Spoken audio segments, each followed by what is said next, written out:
Big boss OTT 3 की winner सना मकबूल ने एक खिलाड़ी के बारे में कहा है कि ये टॉप 6 में आने लायक कंटेस्टेंट नहीं थे। लेकिन देखिए फिर भी पहुंच गए।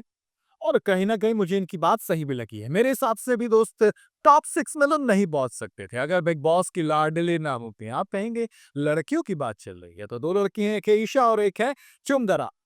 भाई शिल्पा शिरोडकर घर से बेघर हो गई हैं, जी हाँ। तो फिर अब घर के अंदर जो बचे वो हैं टॉप 6, और टॉप 6 का मतलब है कि फाइनलिस्ट कंटेंट जिसके अंदर विवियन डिसेना, रजत दलाल, करणवीर मेहरा, चुम दरांग, अविनाश मिश्रा और ईशा सिंह ये ग्रैंड फिनाले में पहुंच गए हैं। अब एक कंटेस्टेंट है जो इस शो को जीतेगा 19 जनवरी को। लेकिन बिग बॉस ओटीटी की विनर सना मकबूल ने ईशा सिंह के बारे में कहा है कि दोस्त ये टॉप 6 में आना डिजर्व नहीं करती थी। ऑनेस्टली मुझे भी ऐसा लगता है कि नहीं करती थी। लेकिन दोस्त कहानी दो चीजों से चलती है। जनता के वोट्स मायने रखते हैं, लेकिन उससे भी ज्यादा इंपॉर्टेंट है कि आप कितना ज्यादा इंपॉर्टेंट हो बिग बॉस के लिए, यानी कि मेकर्स के। सना मकबूल के बारे में बातचीत चल रही थी, सना मकबूल से बातचीत कर रहे थे और पूछा गया, जिस पर सना ने कहा कि वो टॉप 6 में ईशा को नहीं देखती हैं। यानी साफ है कि सना के टॉप 6 में ईशा का नाम नहीं था, लेकिन शो की लाडली को टॉप 6 में पहुंचा दिया गया है। शिल्पा के बाहर होने के बाद ईशा ग्रैंड फिनाले में पहुंची। इसका मतलब ये कि आप तो पहुंच गए ना। चाहत इनसे ज्यादा डिजर्विंग थी, इनसे ज्यादा डिजर्विंग तो श्रुतिका भी थी। तो कहीं ना कहीं इन दोनों को बाहर किया गया और लाया किसको गया? ईशा सिंह को। कुछ कंट्रीब्यूशन नहीं। अविनाश के कंधे पर रख के बंदूक चलाते हैं विवियन, और अविनाश के सहारे यहाँ तक पहुंची।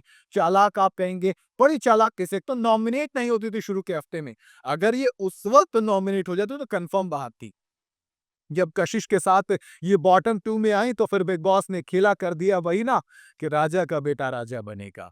कशिश ने बड़ी खूबसूरत लाइन कही कि दोस्त इस सीजन की मेरे लिए तो वो हाईलाइट ऑफ द सीजन में रहूंगा मैं, क्योंकि दोस्त जब आप कहते हो ना राजा का बेटा राजा बनेगा, इसका साफ मतलब होता है कि आप बड़ी आराम से अपने कंटेस्टेंट को आगे लेके जाएंगे। चार पांडे की मम्मी ने भी कहा था कि अगर ईशा को बिग बॉस का सपोर्ट ना मिले तो घर में एक हफ्ते ना टिक पाए। सना मकबूल ने उनको टॉप 6 में नहीं रखा, और अब मीडिया वालों के सामने शालीन भनोट उन्हें डिफेंड करने के लिए आ रहे हैं। काफी बड़ा चैलेंज होने वाला है शालीन के लिए मेरे हिसाब से, क्योंकि ये मीडिया शालीन बिल्कुल नहीं होती है।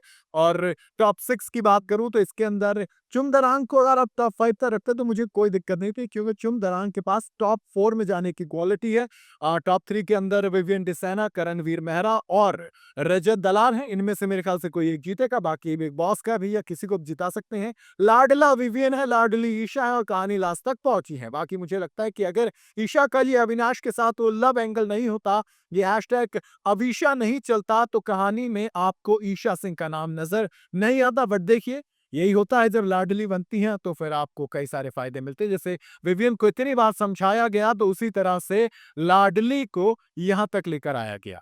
कहानी अच्छी है। आपको क्या लगता है, क्या वाकई में ईशा टॉप 6 में आना डिजर्व करती थी, वो अपना गेम खेल कर आई है, या फिर वाकई में बिग बॉस की मेहरबानी है और ईशा टॉप 6 में पहुंच गई हैं? आप अपनी राय मुझे कमेंट में जरूर बताइएगा। वीडियो अगर आपको पसंद आई हो तो इसे लाइक और शेयर जरूर करें, और जाते जाते चैनल को फॉलो और सब्सक्राइब जरूर करते जाइएगा।